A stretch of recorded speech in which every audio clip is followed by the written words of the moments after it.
నిజంగా చెప్పాలంటే ఈ పుల్ల ఐస్ ఇచ్చే ఆనందం ఏ 5 స్టార్ హోటల్లో ఐస్ క్రీమ్ కూడా ఇవ్వదు.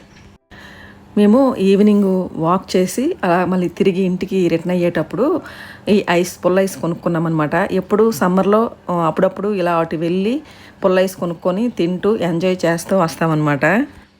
ఒక ఏజ్ వచ్చిన తర్వాత ఇల్లు పిల్లలు బాధ్యతలు అని మనల్ని మనం మర్చిపోతాం కదా. అప్పుడప్పుడు మన కోసం కూడా కొంచెం టైం కేటాయించుకోవాలి, ఇలా ఫ్రెండ్స్తో సరదాగా ఎంజాయ్ చేయాలి. ఇలాంటి చిన్న చిన్న మూమెంట్స్ మనసుని మళ్ళీ రీఫ్రెష్ చేస్తాయి. మేమైతే ఆ పుల్ల ఐస్ని తినుకుంటూ ఎంత ఎంజాయ్ చేసుకుంటూ ఎంత సరదాగా నవ్వుకుంటూ జోకులు వేసుకుంటూ వచ్చాము.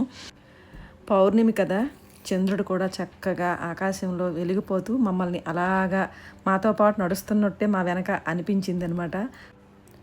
ఆ తర్వాత ఇది చందమామతో సెల్ఫీలాగా చంద్రుడు అలా కనిపిస్తుంటే అలా ఒక వీడియో తీసుకున్నామన్నమాట. సరదాగా సెల్ఫీ తీసుకున్నాము. చంద్రుడు వైశాఖ మాసంలో వచ్చే పౌర్ణమి చంద్రుడు ఎంత అందంగా ఉన్నాడంటే ఆకాశంలో మెలమెలా మెరిసిపోతున్నాడు. మాతో పాటు మమ్మల్ని అనుసరిస్తున్న ఆ చంద్రుడిని ఎందుకు వదిలియాలా అని చెప్పేసి చంద్రుడితో పాటు కూడా ఒక సెల్ఫీ తీసుకున్నాము. అలా నెమ్మదిగా నడుచుకుంటూ కబుర్లు ఆడుకుంటూ అలాగా ఇంటికి చేరుకున్నామన్నమాట.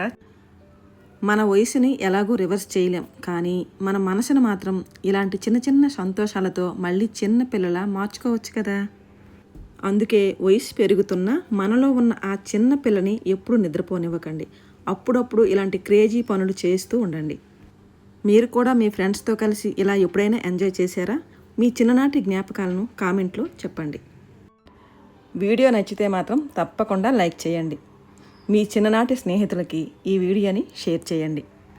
ఇలాంటి మరెన్నో ఇంట్రెస్టింగ్ వీడియోస్ కోసం మన ఛానల్ని సబ్స్క్రైబ్ చేసుకోండి. మళ్ళీ మంచి వీడియోతో కలుస్తాను. అంతవరకు సెలవు మరి.